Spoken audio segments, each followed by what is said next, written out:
Hi అండి. అందరూ ఎలా ఉన్నారు? నేనైతే బాగున్నాను. మీరు కూడా బాగుండాలని దేవుని మనస్ఫూర్తిగా కోరుకుంటున్నాను. చాలా రోజులైతే అయిపోయింది కదండి లాంగ్ వీడియో చేసి పోస్ట్ చేసి. అంటే టైం కుదరక పిల్లలతో నాకైతే అస్సలు అవ్వటం లేదండి. అందుకే లాంగ్ వీడియోస్ అయితే అస్సలు చేయటం లేదు. ఇంకా మీకు లాంగ్ వీడియోస్ మీద ఏమైనా ఇంట్రెస్ట్ ఉంటే నాకు కామెంట్లో కామెంట్ చేసేయండి. ఇక నుంచి లాంగ్ వీడియోస్ కూడా చేసేద్దాం మన ఛానల్లో. ఇంకా నాకు లాంగ్ వీడియోస్ చేయటం కుదరక షార్ట్ వీడియోస్ అయితే పోస్ట్ చేయడం వల్ల నాకు అందుకేనేమో సబ్స్క్రైబర్స్ పెరగటం లేదు, అలాగే వాచ్ టైం కూడా పెరగటం లేదనమాట. అంటే మన ఛానల్ ఆల్రెడీ స్టార్ట్ అయ్యి ఇది 2వ సంవత్సరం అయితే స్టార్ట్ అయిపోయింది. ఇంకా నాలాగే చాలా మంది బాధపడుతున్నారు అనుకోండి. నేను కూడా చాలా బాధపడుతున్నాను అనమాట. ఛానల్ స్టార్ట్ చేసి యూజ్ ఏం లేదనిపిస్తుంది. కాబట్టి నన్ను ఇంకా మరింతగా పుష్అప్ చేయడానికి ప్లీజ్ నా ఛానల్ ఎవరైనా చూస్తున్నట్టయితే సబ్స్క్రైబ్ చేసుకోండి. అలాగే మన వీడియోస్ మీకు నచ్చినట్టయితే నా వీడియోస్ని లైక్ చేసి వెళ్ళొచ్చు కదండి. ఇది రిక్వెస్ట్ అనమాట. ఇంకా ఇంకా మంచి వీడియోస్తో అయితే మీ ముందుకు వచ్చేస్తాను. సరే ఇవన్నీ ఎందుకక్క విషయంలోకి రా అంటారా? ఓకే, నేనైతే ఈరోజు ఒక మంచి ఇంపార్టెంట్ ఒక విషయాన్ని అయితే షేర్ చేసుకుంటాను మీతోటి. ఇలా పని చేసుకుంటూ అది మీతో షేర్ చేసుకుంటూ చూపించుకుంటూ నేనైతే ఏంటనేది మీతో షేర్ చేసేస్తాను. ఇంకా ఏం లేదండి, టాపిక్ వచ్చేసి మన ఇండియన్ ఆర్మీ సోల్జర్స్ కోసం అనమాట. అంటే ఇప్పుడు పెళ్ళి అనేది మన జీవితంలో చాలా ముఖ్యమైన ఘట్టం అనమాట.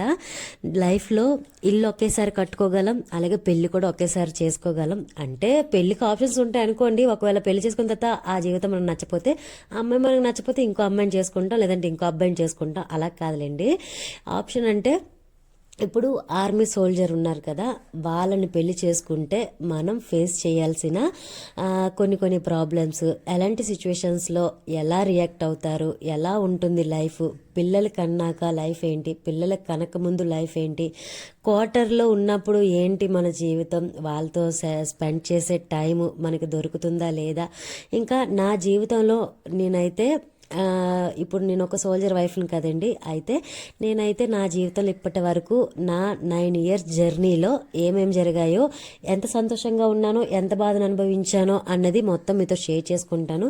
అంటే ఈ వీడియో చేయడం వల్ల కొంతమందికైనా ఉపయోగపడుతుంది, తెలుసుకుంటారు, ఒక మంచి రియలైజేషన్ వస్తుందని చెప్పి నేనైతే పోస్ట్ చేయడం జరుగుతుంది. అలాగే ఆ లైఫ్ కోసం చెప్పడం జరుగుతుంది అనమాట.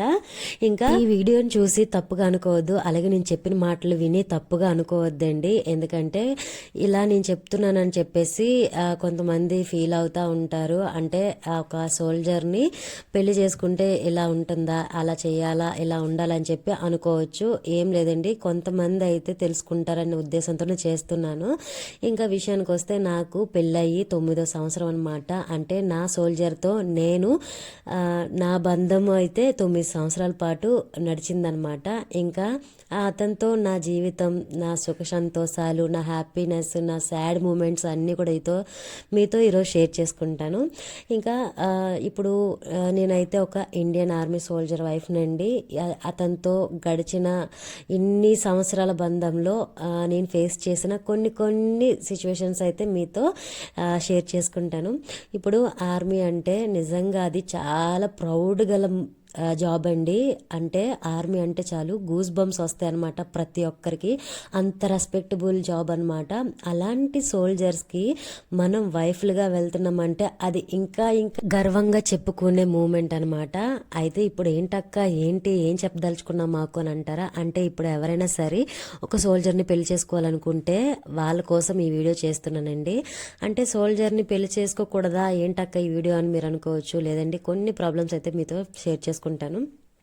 ఇప్పుడు ఆర్మీ సోల్జర్ని పెళ్లి చేసుకున్నామంటే మనకి ఫస్ట్ ఆఫ్ ఆల్ కావాల్సింది చాలా సహనం, అలాగే ధైర్యం, అలాగే చాలా ఎవరు ఏమన్నా కూడా ఏం చేసినా కూడా గట్టిగా ఆ బంధంలో నిలబడాలన్నమాట.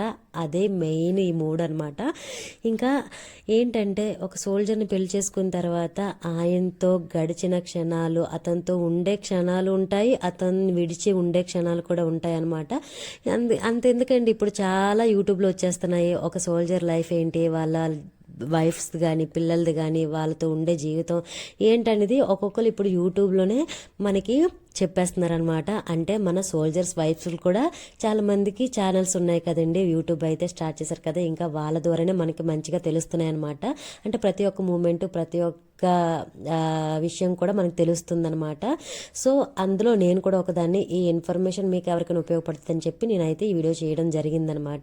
ఇంకా సోల్జర్ని పెళ్లి చేసుకోవాలంటే నిజంగా మీరు 100% ఆలోచించి చేసుకోండి. అతనితో పెళ్ళైన తర్వాత అతను మనల్ని అతని వెంట తీసుకెళ్ళడం అయితే అవ్వదండి, వదిలేసే వెళ్ళిపోతారు. ఒకవేళ క్వార్టర్ పెట్టే అవకాశం ఉంటే తీసుకెళ్తారు, అది కూడా ఒక 1 year పాటు క్వార్టర్ పెడితే తీసుకెళ్ళడం అవుతుంది అనమాట. 1 year మనకి ఉంటుందన్నమాట, అంతకు మించి ఎక్స్ట్రా ఇవ్వరనమాట. ఆ 1 year అయిపోయిన తర్వాత మళ్ళీ ఇంటి దగ్గరే విడిచిపెట్టేస్తారు. అలా ఉంటాయన్నమాట.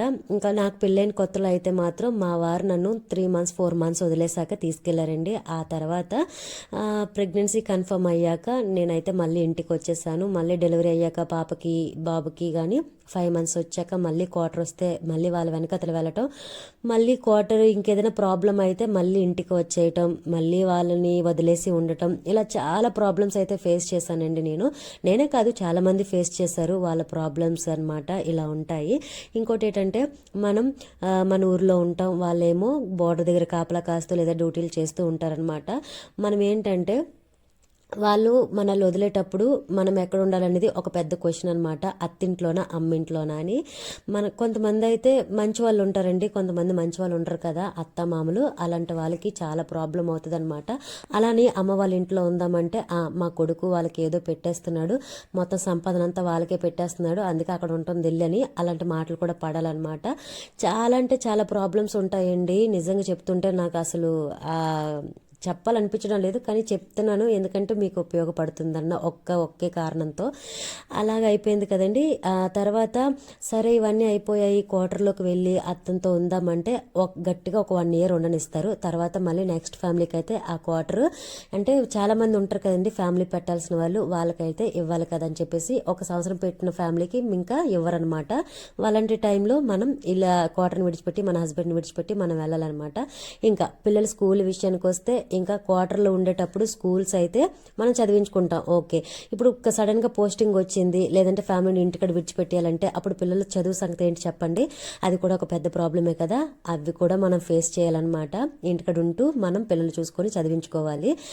నెక్స్ట్ ప్రాబ్లం వచ్చేసి ఇంకా మనకి ట్రైనింగ్స్ అని అలాగే క్యాటర్స్ అని మనల్ని వదిలేసి వెళ్ళిపోతారనమాట. ఒక 5 నెలలు 3 నెలలు బెంగళూరు. ఇంకా క్వార్టర్లు ఉన్నప్పుడు అలా వదిలేసి వెళ్ళిపోతే ఒంటరిగా ఉన్నట్టే కదా. ఇంకా చాలా ప్రాబ్లమ్స్ ఫేస్ చేయాలప్పుడు అయితే మనమే వెళ్ళి సబ్జీ తెచ్చుకోవాలి, మనమే క్యాంటీన్ సామాన్లు తెచ్చుకోవాలి, మనమే నీళ్ళు తెచ్చుకోవాలి, అన్నీ మనమే చూసుకోవాలన్నమాట. ఇంకా పోస్టింగ్ అంటారా, పోస్టింగ్ ఇక్కడ నుండి ఇంకో ప్లేస్కి వచ్చినప్పుడు అప్పుడు మన సామాన్ల సంగతి ఏంటి. మన సామాన్లు పోస్టింగ్ పంపిస్తూ ఉంటాం కదా, అప్పుడు ఇన్ని సామాన్లు డ్యామేజ్ అవుతాయి, ఇన్ని సామాన్లు పోతాయి, ఎంత లాసు ఎంత ఖర్చు అవుతుంది అనేది అదొక ప్రాబ్లమా. అదంతా కాదు కానండి, అంటే మెయిన్ మనల్ని అయితే వదిలేసి వెళ్ళిపోతారు కదా, ఏ ట్రైనింగ్కి అయినా అలాగే క్యాటర్కైనా వెళ్ళిపోతారు కదా, అది పెద్ద సమస్య కాదండి. కానీ మనం ఒంటరిగా అదే క్వార్టర్లో ఉంటూ పిల్లలు చూసుకుంటూ మొత్తం అమ్మ నాన్న అన్నీ మనమే వాళ్ళని చూసుకోవాలన్నమాట. ఇంకా వాళ్ళు ఇంకో పెద్ద ప్రాబ్లం వచ్చేసి డాడీ ఎక్కడమ్మా అని అడిగేటప్పుడు ఉంటుంది చూడండి, ఆ ఫీలే వేరనమాట. ఇంకా ఈ మాటల్లో చెప్పలేము, అలా ఉంటుందన్నమాట.